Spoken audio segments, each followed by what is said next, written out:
Hello tanks and tankettes, and welcome to Patreon Supporter Spotlight number 21. Just two replays for you today, one from World of Tanks and one from World of Warships, because I'm a bit pressed for time. I've got another video I want to start, and actually it's for a tank that's out already, the Tier 8 German Premium Walker Bulldog, which is basically the RU-251 gun on the Walker Bulldog chassis. They didn't give us a lot of lead with that one. They gave us the accounts on the 1st of April, and it went on sale on the 3rd of April.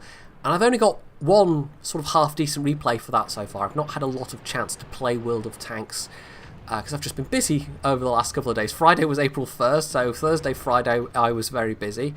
And then yesterday was Master of Orion, and I worked on the video that's going out today as I'm recording.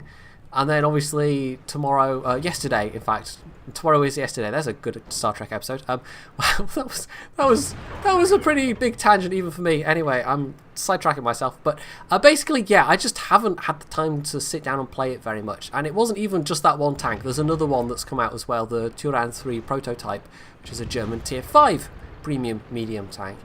And I don't know when that's coming out, but yeah, it's not bad either. But honestly, the M41 is definitely the better machine for its tier, and it's being, at least on EU, sold unbundled, so that's quite nice.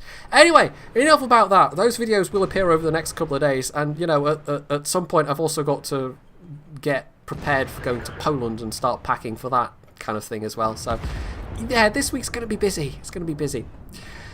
So this is King Trigon. We actually had the very first of his replays on during the Patreon week that I did, and I think that was a T10 game as well. So this is one from probably not too long after that, and as you can see, he's got very good matchmaking, but he's on Swamp, and this can be a very awkward map to play. And honestly, this game is more about the map almost, because Swamp is one of those maps that's been through quite a few major revisions. It's been through something like 4 major revisions. Is it even more than that? I mean, there's been various minor revisions to it as well, but yeah, Swamp is just, for some reason, a map Wargaming won't give up on. They just keep every so often tinkering with it, and honestly at the moment it's probably the best it's ever been. You don't tend to quite get the same number of draws that you used to, but it still is a map where you can be ultra defensive and where it can be very, very hard to break a team that's being ultra defensive, especially along the south. Now, the northern team does have an advantage on this corner, well, a disadvantage rather on this corner, as far as trying to get up to this corner and contest it.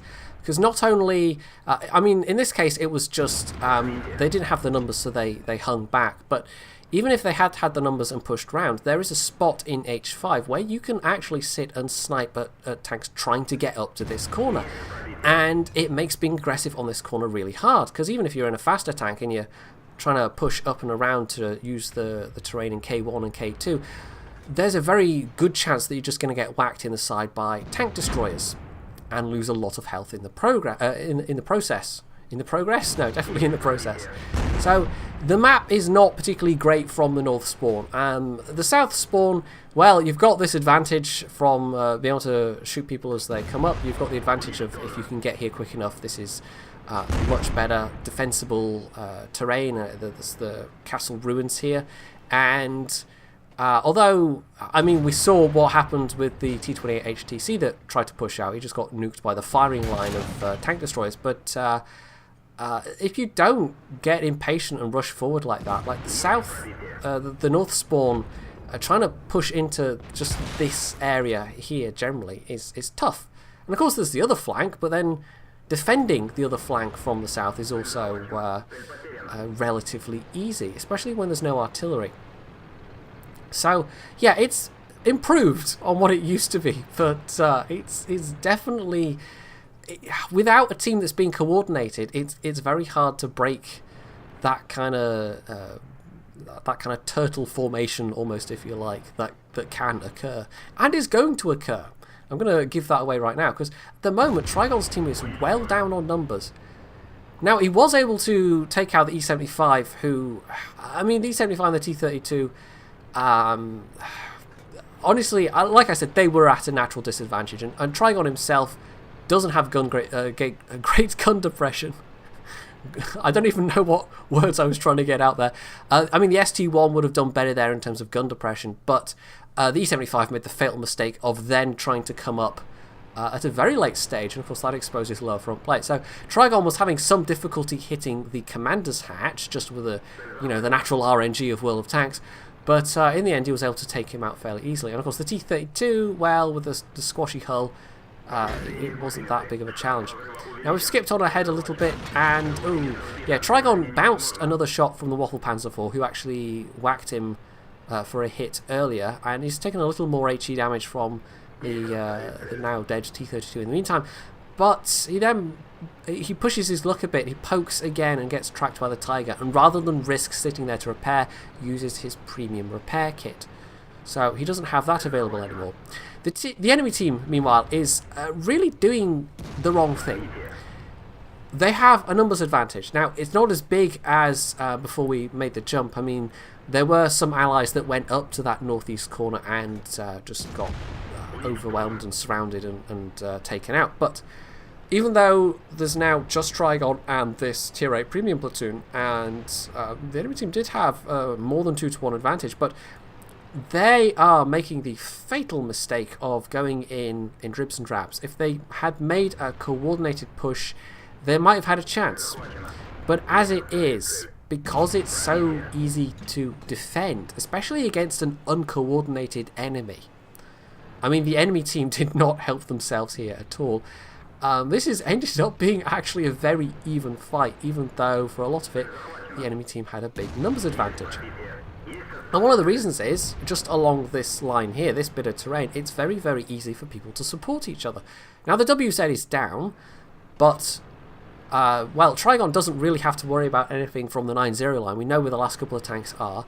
The IS-6 has got a fairly commanding position where he is at the moment, and the Panther 8.8 was trying to come round behind the IS-6, but of course Trigon was able to give support from where he was, because that's just how this southern bit of terrain works, this kind of hilly area. So it's a very, very hard nut to crack if you're not coordinating correctly. And that IS-6, he didn't even notice that Trigon was there until he got shot in the side of the turret, so that's not really, that's -1 for perception there. I've been playing a bit too much Fallout recently, haven't I? Anyway, so the IS-6, he survived the hit, but he now can't survive another one. The Tiger, we know, hasn't got particularly great health, and the only thing that possibly does have good health is the Waffle Panzer, but it's a Waffle Panzer. And there we go, he gets lucky with his last AP shell, actually takes the IS-6, looks like in the gun mantlet. It might have been a high penetration roll, actually. Of course, you can't tell. There is no way of telling that, but it's possible. So that very low health Tiger pushes over. IS-6 easily takes him out. And now it's 2 versus 1. So the Conqueror is actually advising to load HE. And personally, I might have actually gone with Heat in this case. I mean, loading HE is tempting. And if you've got a clean shot, then it can do a lot of damage. But for the Waffle Panzer IV, I more tend to stick with AP, or, if I don't have AP, as with Trigon. I mean, he shot all his AP shells here. It doesn't quite have the limited ammo count of the IS-3 or the IS-7 or the IS-4, which I think are limited to 30 shells, something like that. This has got slightly more. I can't remember offhand, but it's 30-something shells. It's more, anyway. But even so, he's burned through all of his AP shells, so he's gonna take that advice and he's gonna try HE. And against a Waffle E100 or a Rheinmetall, something like that, I personally would have as well. But against the Waffle Panzer IV, just because it's a slightly smaller target, yeah, I think AP, or Heat in this case, would have been the way to go. Anyway, he pushes round, maybe assuming that the guy was trying to flank behind him, and gets spotted, but the problem is he's got no idea where from. And time's running out at this point. We've got less than 2 minutes on the clock. So is he trying to go along the 9-0 line to cap? Is he going back to his own base? Is he was he going up behind him to, possibly flank around, take the same route that the Panther 88 took. But, oh, wait, there's a tree. Oh, okay, well, he was still in the middle, as it turns out. And, yeah, there's that HE shell. Well, it did set a fire, but the guy obviously had an auto fire extinguisher, so that went out immediately. It also only did about 200 odd damage, so I don't know where that hit exactly, but it wasn't into the gun shield. And again, HE, and it hits the end of the gun for no damage. Oh no. Well, it really is just a case of now who is going to reload faster. And, fortunately, it's Trigon.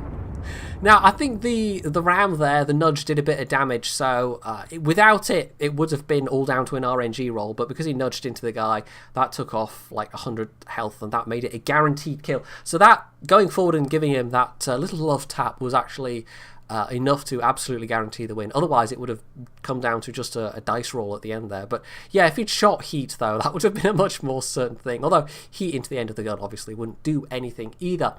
So that was nearly 6k damage with 5 kills, and some of the team not particularly impressive, but you on this map, on the South Sport, you only need a couple of players doing well, and an enemy team that, as that enemy team was, just not coordinating to be able to hold them off effectively for a very long time. And so it was a well-played match.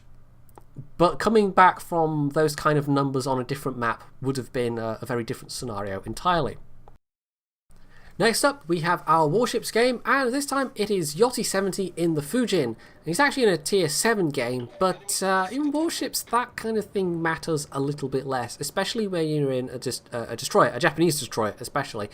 It can almost be advantageous, in fact, because generally, the lower the tier you are, the better concealment that you have. Although, of course, you've also got a bit of a frame rate derp there. You've also got shorter torp ranges. So, the matchmaking aside, I mean, this is a pretty popular ship. I mean, not necessarily the Fujin itself, but the Minikaze and the ships that are based on the Minikaze. I get sent a fair few of these replays, not just from my Patreon supporters, but generally. And compared to the higher tiers, or even just the other mid-tier destroyers, or other destroyers generally, or other ship classes generally, this definitely gets quite a high proportion compared to other classes. So it's a popular ship, but it's a fun ship, and I think it's almost like the old-school Hellcat of World of Warships. I don't think it's particularly overpowered. I think it's more that you can do well in it if you're playing well, and it's just fun to play. And the mid tiers, and I've said this previously, the mid tiers at World of Warships currently, they're probably where the game is the most enjoyable. And I think World of Warships, one of its biggest issues is improving the high tier gameplay. And they're actually at the moment on both the RU and NA servers, they are trialing, or they're going to trial, the possibility, or not the possibility, what's the words I'm looking for here? They're going to basically rejig the high tier economy, because I think, especially on NA, they're probably not seeing massive numbers of people playing at the high tiers, because the high tier economy is pretty harsh, even compared to World of Tanks in this game. The ships are very expensive. The cost of outfitting a ship at higher tiers, just because you get the increased number of equipment slots, it's pretty astronomical. I actually, when I was looking at the Soviet cruiser line, calculated that to get the entire line kitted out, one of the reasons why I didn't have the line kitted out was with the preview ships, because they weren't earning any cash, because I didn't have a massive stockpile of cash, it would have been something like 23 to 25 million credits just for the equipment, and that's for an entire line. So add to that, you know, that a tier 10 ship costs, I can't even remember, how much does the Yamato cost? It's something like 20 million credits, so yeah, ships aren't cheap. They're not cheap at all. So I do hope that that is successful, and that it comes to, you know, all servers, that they have this reduction in repair costs for high tiers. Anyway, on to the game at hand. That's nothing to do with what's happening. That may have seemed like a slightly risky drop, but of course Kurtz there and Yachty are going to have been on TeamSpeak or using Skype or something like that. So I mean, Kurtz would have known to turn there and not get hit. However, talking of turning, he then... I don't know, he's clearly spotted by, I think, the Furutaka. And instead of turning away, he turns back in, and that's going to be his undoing. So there we go. Kurtz is down, but his final, even deadly payload is about to find its mark. So the Furutaka is done for as well. So that was the nearby spotting cruiser taken care of, but we know there's a destroyer somewhere to the east as well, because there was that wave of torpedoes that came in past Yachty earlier. So we don't know which one it is. There's 2 destroyers still extant on the enemy team, one of which has been spotted already, the Mayhan over on the eastern flank. But given where he was, he could have gotten over into that middle area in time conceivably to unleash that wave of torps that we saw. Yachty, meanwhile, continuing to manoeuvre, and I will say at this point, I mean, this is not the most spectacular game. I've seen far better destroyer games from Yachty in terms of the damage done, in terms of the score. But the kind of the raw score and the raw damage output, they're not necessarily the only reason for always picking replays. And I think there can be a danger, and I try and avoid this myself, and there we go, more torpedoes incoming. I try and avoid this myself, but sometimes it's very easy to get distracted by the very high damage numbers. And generally, if a game is very high damage, it's usually entertaining, or there's something good going on about it. But I've also seen high damage games where it was literally just somebody farming lots of damage, and it wasn't actually very interesting to watch because maybe the enemy team was really bad, or they were in a tank destroyer and just sitting in a bush or Malinovka, and it was really boring to watch. So those high damage numbers don't necessarily always indicate good gameplay. Sometimes you see really interesting gameplay, but the person ends up with a really low score, which is unfortunate. Anyway, we've skipped ahead a little bit here because, well, the Mayhan is going for the cap. He was spotted by the Miyoko over on the east flank going for the cap, and Yachty, clearly paying attention to the minimap, he's actually now starting to head back towards the cap circle himself. It would be quite embarrassing if they got just capped out when close to half the team's still alive. I mean, the enemy team does have an advantage, but it's not like it's an overwhelming advantage. Now, they lost another ship in the meantime. We've jumped ahead again. Yachty's quite close to the cap circle. The Miyoko, meanwhile, has not come back to defend. Now, there are other ships over on the east flank, and actually, of those ships, Murmansk actually managed to slip down past somehow both the New York and the York, while the Miyoko's just been circling around up in that top northeast corner. And honestly, the Miyoko's performance in this, we're going to see later on, it's not that impressive.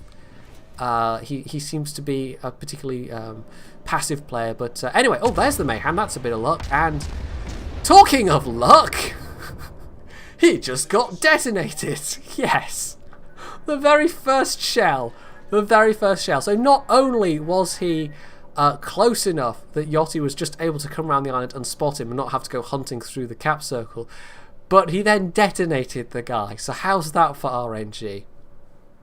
So anyway, that's the immediate threat on the cap down. No thanks really to the Miyoko. I mean, the Miyoko at least spotted the Mayhan trying to get to the cap. He unwittingly provided the intelligence that allowed Yachty to go back. But as for actively going to do anything about it, no, not so much. Anyway, skipping ahead again, the Fuso has died in the meanwhile, and Yachty's trying to help out this Colorado, but the remaining enemy destroyer, which is a Mitsuki, is about to do a lot of damage to the Colorado. So, because Yachty had to go back and defend, because the Miyoko was unwilling, and by the way, the enemy York died as well, so Tier 7 cruiser versus a Murmansk, no problem, Murmansk wins every time, right? Yeah, so again, we're still fairly even on numbers, but because Yachty had to go back and defend, the 2 battleships that were over here, the Fuso and the Colorado, had nobody screening for them. And the Colorado is now at death's door, whereas this New York, well, he's still got a bunch of health, and there's still a full health Mitsuki to deal with as well. The enemy Colorado, meanwhile, is not pressing up. We know he's over here somewhere, but last he's been seen, he's actually heading back to defend his own cap. Maybe he's thinking the Murmansk is actually going to try and do what the Mayhan did. So At least it's, in theory, 2 versus 2, but it's not really. That Colorado, it really isn't going to last much longer at all.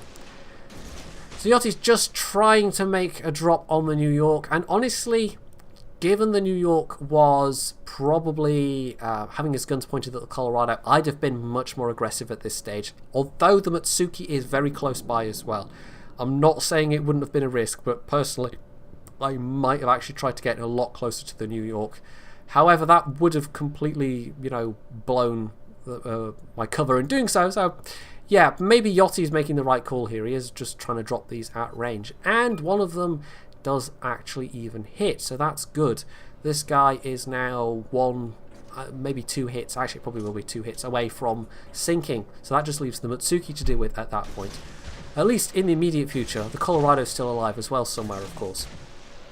So more torpedoes out. Bit of guesswork as to where he thinks the New York's going to be, but it doesn't look like any of those are going to hit. He's not really on an intersecting course with this guy, so the chances of taking him out with this salvo are unlikely. Now the Miyoko, I mean, there's an enemy New York still alive over on the east side. The Miyoko is now more coming towards the middle, and I think maybe Yachty was trying to link up with this guy. It also looks like we're getting down to the last 3 minutes of the battle, but for some reason the countdown, like the battle clock bugged out on this one, and I don't know why. So that's not actually correct, and it's going to look like it gets very, very close, and then you might have your head in your hands thinking, oh my god, no, the battle's finished, that was it, that was rubbish. But that won't be the end of the battle at all.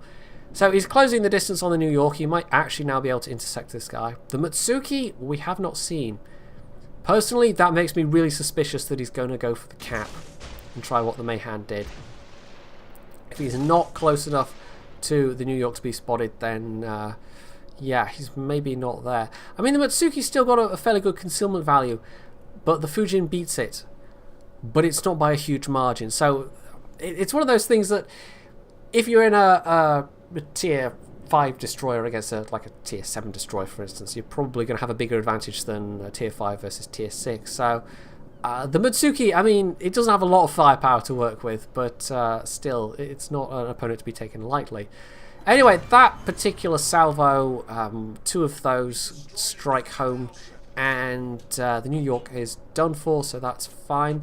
The Murmansk, meanwhile, is capping, and as I suspected, yes, there's the Matsuki trying to cap. Also, the Colorado has to have been going back to their own cap. I mean, he's not been seen for a while, so I'm not exactly sure what he was doing. It's almost like he retreated down into the corner, sat behind an island, and is only then going to pop up once the Murmansk has started capping, because he's had... I mean, I know that Colorado's slow, but it's been a while since he's spotted him. I mean, I've skipped ahead at various points here, so we're talking kind of 3 or 4 minutes. And, well, there we go. He did actually kill the Murmansk. And now it's really just a case of, can they kill this Matsuki? Because it's super close on points. Look at that, 448 to 466. There isn't enough time to cap now. I mean, I know it says 0 and it's not, but we're very close to the end of this. Very, very close. This is like the last 30 or 40 seconds of this battle. So it comes down to this. They have to kill this Matsuki, and soon. We're down to really like the last 30 or 40 seconds of this game, and fortunately for Yachty, the Miyoko has at least had enough sense to come with him. I mean, he was dithering around for a while, but he's now actually come in as well, because if it was just down to the firepower of a Minikaze, unless he gets really lucky and gets another detonation, he's going to need the extra guns, and of course the Miyoko's 8-inch guns. If he's firing HE, which he really should be, that should be enough. Should be enough to take this guy down, but it's going to be close. But the thing is, you can't see exactly how close because the replay bugged out, but I can assure you it's getting quite close to the end now. There's literally seconds left in this, less than 10 seconds, so they really have to nail this guy. And he's burning. Come on, more shots, come on, couple more. There we go, and Yachty actually gets the kill. And that is literally just before the end. So yeah, there was literally seconds left in that. And although you don't quite get the full measure of it from the replay, it was awfully close. So it really did come down to that ending. Like I said, I've seen much better games from him in terms of score, in terms of damage, and having bashed that Miyoko the entire game, he actually did have a good score. I mean, he stayed alive at least, and he dithered a bit, but obviously he knew how to do some damage. But yeah, as you can see, yeah, that was awfully close. In fact, oh well, it says there 19 minutes and 40 seconds, so it wasn't actually as close as I thought. For some reason I had it in my mind that it was like the last 10 seconds of the match, but no, it still was close though. The last 20 seconds of the match is still quite close. So yeah, it was a ridiculously tense ending as it came down to it. So there we are for this supporter spotlight. I hope to do a more proper one next time, which obviously will be when I'm back from Poland and have a little more time on my hands. It's going to be fun, but it's going to be a very busy week ahead of me, I can tell you that. So yeah, hopefully you've enjoyed this, and if you have, you can leave any comments below. You can hit the like button, you can sub to my channel if you want already, and as always, stay tuned for more.